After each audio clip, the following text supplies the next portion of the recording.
অথচ সামনে মাহে রমাদান আসতেছে, এরকম কিছু কারবার হবে কি হবে না? কলোনি বাজারে আমি একটা পিঁপে কিনতে গেছিলাম, পেঁপে দেখি মানুষ বসে আছে ভাল লিয়া। তাই আমি বললাম, চাচা পিঁপে কি 1 নম্বর না 3 নম্বর? হুজুর 3 তো দূরের কথা, 2 নম্বরও হবি না। তার মানে কয় নম্বর? 1 নম্বর। আমি বললাম, আমাকে চেনেন? আপনি ভাই পাগলার হুজুর না, আপনাকে চেনবো না মানে? তাহলে নেব তো নাকি? বলে হুজুর নিয়ে যান, বাড়ির যা খাওয়ার পরে আবার আশা লাগবে। কি দাবি আপনি চিন্তা করেন? রোজার মাস তো, এখন 10টার সময় তার আমি ইফতার করতে পারি না। বাড়িতে নিয়ে গেলাম, চিন্তা করলো ইফতারের সময় পেঁপেটা কাটবো, সেই রকম হলুদ বর্ণ ধারণ করছে, বুঝছেন তো? সবাই মিলে ইফতার করা হবে, সেই জন্য রেখে দিলাম। কিন্তু ছোট ছেলেটা এত জেদ ধরলো যে ওটা কাটতে বাধ্য হওয়া হলো। বিবিকে বললাম, কাটে দাও, খাক। ওরে বাবা, যেই না কাটছে এত সেখান থেকে ধোঁয়ার গন্ধ বাড়াচ্ছে, বুঝছেন? ওই ছেলেটা বমন করে ফেলে দিচ্ছে। আমি চিন্তা করলাম, তুই এত বড় 22 নম্বর হুজুর, তোর চেহারা দেখে মনে হয় জান্নাত থেকে এখনই পালিয়ে আসছো। জোরে কোন কথা ঠিক কিনা? যতই চেহারা ভালো হোক, আল্লাহর ভয় না থাকলে ওর চেয়ে পাকা শয়তান আর কেউ নাই। জোরে বলুন কথা ঠিক কিনা? এই আল্লাহর ভয় ঢুকানোর জন্য মাহে রমাদান যিনি দান করেছেন তিনি কে? আল্লাহ নিজেই বলেছেন, কুতিবা আলাইকুমুস সিয়াম, রমজানের রোজা ফরজ করে দেওয়া হলো, তোমরা যদি রোজা রাখো লাআল্লাকুম তাত্তাকুন। এইরকম ওই যে রাখালের ভিতরে যে ভয় ছিল, ওই রকম ভয় তোমাদের ভিতরে ঢুকে যাবে। জোরে বলেন সুবহানাল্লাহ। দেখেন না আল্লাহর ভয়টা কি জিনিস? হযরত ওমরের নাম কি আপনারা শুনেছেন? হযরত ওমর রাদিয়াল্লাহু তাআলা আনহু, তিনি মরুভূমির ভিতরে ঘুরতেছেন। কার ভিতরে? দেখেন একজন রাখাল উট চড়ায়, উট চড়াচ্ছে। তিনি গিয়া রাখালের সামনে নিজের পরিচয়টা পেশ করলেন না। আমাদের নেতা নেত্রীরা যখন কোথাও যায়, তাদের সামনে পেছনে চেলা চামুন্ডা আছে না নাই? হ্যাঁ, মানে 10টা হুন্ডা 20টা গুন্ডা, সব কিছু ঠান্ডা আছে না নাই? যেরকম আছে না নাই? নেতা আসছে একজন, পিছনে আছে 100 জন, আছে নাকি? সম্মানিত ভাইয়েরা, কিন্তু ওমরের সাথে এত কিছু থাকতো না। উনি চলে গেলেন মরুভূমির ভিতরে, যে দেখেন রাখাল উট চড়ায়। রাখালের সামনে গিয়ে বলে, রাখাল এই উটগুলো কার? বলে, উট তো আমি চড়াইতেছি এখন। ভালো কথা, তো এই উট থেকে একটা উট কি তুমি আমার কাছে একটু বিক্রি করবা? যে বলছে, না বিক্রি করব না। কেন? বলে, উট তো আমার না, আমি হলাম উটের রাখাল, পরিচারক। উটকে আমি রক্ষণাবেক্ষণ করি, রাই হিসেবে আমি এসেছি। এই উটের পালের একজন মালিক আছে, আমি তার থেকে চাকর হিসেবে এগুলো বুঝে নিয়ে আসছি। আবার উনি নিয়ে যাওয়ার পরে সুন্দর করে গুনে গাঁথে বুঝে নেবে। কথা বুঝেন নাই? সুতরাং আমি উট বিক্রি করতে পারবো না। তো বলছে, রাখাল রে, একটা কথা শোনো। কি? আমার একটা উটের খুবই দরকার, তোমাকে একটা বুদ্ধি শিখাই দেয়। কি সেটা? বলে, তুমি বাড়িতে যাবা, যাওয়ার পরে বলবা যে আমার একটা উট দলছুট হয়ে কোথায় যে গেছে, আমি হাজারো চেষ্টা করেছি, উটটা খুঁজে পাই নাই। এই কথাটুকু বলাও সারা, তোমার মালিক তোমাকে ছেড়ে দেওয়া সারা, তোমার বিষয়ে আর কোনো আপত্তি করবে না। আর উপরন্ত তুমি উটটা আমার কাছে বেচার কারণে এতগুলো টাকা পেয়ে গেলে, এরকম একটা বুদ্ধি তোমারে শিখাই দিলাম, এটা কি করতে পারবা না? সে তখন বলতেছে, আপনার চেহারা দেখে মনে হয় আপনি অনেক বড় হুজুর, কিন্তু আপনার আচরণ দেখে মনে হচ্ছে আপনার চাইতে বড় খেজুর আর কেউ নাই। কথা কি বোঝেন নাই? আশ্চর্য কথা। আপাত মস্তক দেখে মনে হচ্ছে আপনি অনেক ভালো একজন মানুষ, কিন্তু আপনার চাইতে এত কুটিল বুদ্ধি সম্পন্ন মানুষ আর কেউ নাই। হযরত ওমর বললেন, রাখাল কেন এই কথা বললে আমাকে? রাখাল বলতেছে, আপনি কোন ধর্মের অনুসারী আমি জানি না, তবে আমরা বিশ্বাস করি এই পৃথিবীতে আমরা এমনি এমনি সৃষ্টি হয় নাই, যিনি সৃষ্টি করেছেন তিনি কে? ফাতাবারাকাল্লাহু আহসানুল খালিকিন।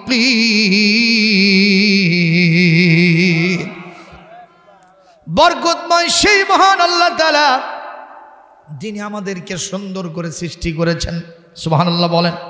লাকাদ খালাকনাল ইনসানা ফি আহসানি তাকওয়িম সুম্মা রাদাদনাহু আসফালা সাফিলিন।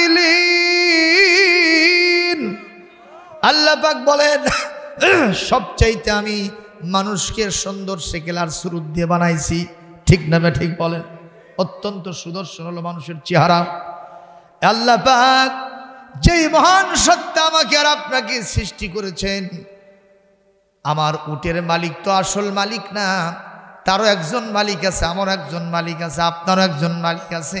তার নাম হলো আমার, একটু জোরে বলেন, হুজুর সাহেব, আপনার কথা অনুযায়ী, এই কুটিল বুদ্ধি অনুযায়ী আমি যে যদি ওখানে আমার মালিককে বুঝাই, উনি যদি আমাকে ছেড়েও দেন, কিন্তু আসল মালিক যিনি, কিয়ামতে কঠিন ময়দানে হাজারো লক্ষ কোটি মানুষের সামনে আমাকে চোরের কাতারে দাঁড় করায়া জাহান্নামে ঢুকায় দেবেন।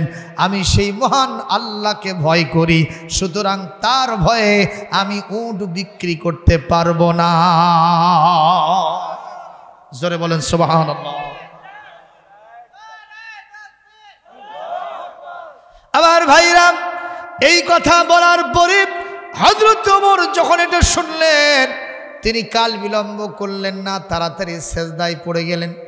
সেজদায় পড়ে গিয়ে আল্লাহর কাছে কাঁদতে থাকলেন আর শুকরিয়া আদায় করতে থাকলেন। আল্লাহ, এমন একটা দেশের ক্ষমতা আপনি আমাকে প্রদান করেছেন, এই দেশের মানুষের কলিজার ভিতরে আপনার ভয় ঢোকার কারণে এদেশের মানুষগুলিকে দুর্নীতি থেকে মুক্ত করার জন্য, ভালো করার জন্য, এদেশের মানুষকে পরিচ্ছন্ন করার জন্য কোনো র্যাব, পুলিশ, আর্মি, বিজিবির দরকার হয় না। আপনার ভয় থাকার কারণে মানুষগুলো দুর্নীতি মুক্ত হয়ে গেছে। তাহলে বলেন তো, এই রাখাল দুর্নীতি করল না কার ভয়তে? এই ভয়টা যদি আজকেও আমাদের ভেতরে থাকে, অফিসে বসে কলমের খোঁচা দিয়ে কেউ কোটি কোটি টাকা ঘুষ খাইতে পারবে না। কতক্ষণ ঠিক না বে ঠিক? রাস্তাঘাটে যদি কোনো মেয়ে যায়, ওদিক থেকে যদি কোনো ল্যাংটা মার্কা মহিলা আসে, এই যুবক কখনো তার দিকে তাকাবে না। জোরে কোন ঠিক না বে ঠিক? ওটা হলো ডাস্টবিনের একটা নিক্ষিপ্ত পোকার মতো। ডাস্টবিন থেকে, পায়খানা থেকে যদি কোনো পোকা বের হয়, তার গায়ে দুর্গন্ধ আসে না নাই? ওর যেমন দুর্গন্ধ আছে, যে মহিলাটা ল্যাংটা মার্কা, যার গায়ে পোশাক আশাক তেমন নেই, আলট্রা মডার্ন সেজে রাস্তাঘাটে হাঁটে, এটাও ডাস্টবিনের পোকার মতোই। জোরে কোন ঠিক না বে ঠিক? এটা হলো সেলা কলার মতো।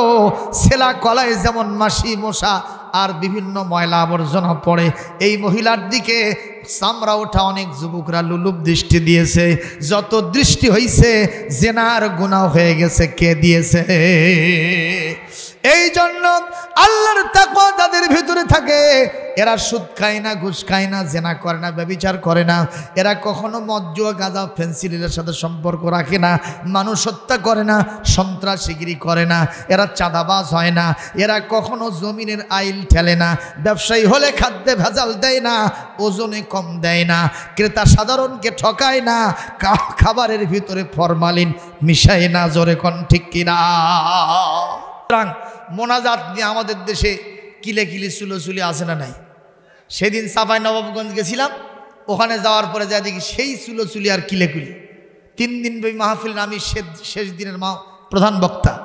প্রথম দিনে ইসলামিক ইউনিভার্সিটি থেকে এক প্রফেসর সাহেব এসে বলে গেছে, যারা মোনাজাতে হাত তুলবে, হাত তুলে যারা মোনাজাত করবে, সম্মিলিত মোনাজাত করবে, এরা জাহান্নামে যাবে। আচ্ছা, আপনার গ্রামের একটা খেটে খাওয়া মানুষ জীবনে মাদ্রাসার বারান্দায় পা দেয় নাই, সেই লোকটাও কি ওর কথা বিশ্বাস করবে? পাকা জাহান্নামে যে উনি গেছে তাতে কোনো সন্দেহ? আপনারা বলেন, একটা ফকির এসে আপনার কাছে টাকা চাইলো, ভাই 2 টাকা দেন। আপনি টাকা বার করছেন, দেখেন হাত দুটো ওই পকেটের মধ্যে ঢুকে দিয়ে বসে আছে। ও হাত বার করতেছেন, আপনি টাকা দেবেন? কথা কন না। আপনি জিজ্ঞেস করেন, এই তোমার হাতে অসুখ নাকি? বলবেন না, আমার হাত ঠিক আছে। কিন্তু হাত দাও না কেন? তোমাকে টাকা দেবো কোথায়? কোথায় না, আমি হাত পাতাই না, দিলে এমনি দাও। আপনি কবেন যে তুই ভদ্র আসু, ভদ্রই থাক, তাই হাত পাতাবে, আমি তাক দেব। কথা কন না কেন? এটা বাস্তব ছোট কথা হলেও এর ভিতরে অনেক শিক্ষা আছে, ঠিক কিনা? আমার আল্লাহ অবশ্যই দিতে পারেন হাত না তুললেও, কিন্তু হাত তুললে আবু দাউদ শরীফের হাদিসের ভিতরে আসছেন, আইয়ারুদ্দাহুমা সেফরা, এই দুইটা হাত খালি হাতে ফেরত দিতে আমি আল্লাহর খুব লজ্জা লাগে। এই জন্য মোনাজাত আমরা করব কার কাছে? করলে কেমনে করব? জনগণ কেমনে করব? হাত তুলে মোনাজাত করব। কেউ বাধা দিলে খবর আছে, জনগণ ঠিক কিনা? তুমি করবা না, ইউ স্লোলি গো, তুমি চলে যাও। আমি করব, বাধা দিতে আসলে তোর খবর আছে। জোরে বলেন কথা ঠিক কিনা? সত্যবাদী হলো তারা আল্লাহর সাথে রসুলের সাথে আছে যারা, জোরে বলেন ঠিক কিনা? যারা আল্লাহর সাথে রসুলের সাথে কোরআনের সাথে হাদিসের সাথে নাই, এদেরকে আক্ষরিক অর্থে সত্যবাদী বলা যাবে না। সুতরাং সত্যবাদীদের সাথে আমাদের ওঠা এবং বসা করতে হবে, সমাজ জামাত করতে হবে। নির্দেশটা যেন কার? আল্লাহ পাকের।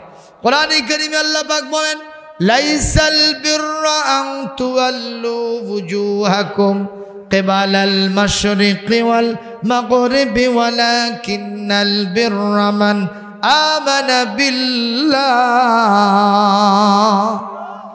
আল্লাহর প্রতি খাঁটি ঈমান না থাকলে তারা সত্যবাদী হতে পারে না। কয়েকটা গুণ এখানে থাকতে হবে।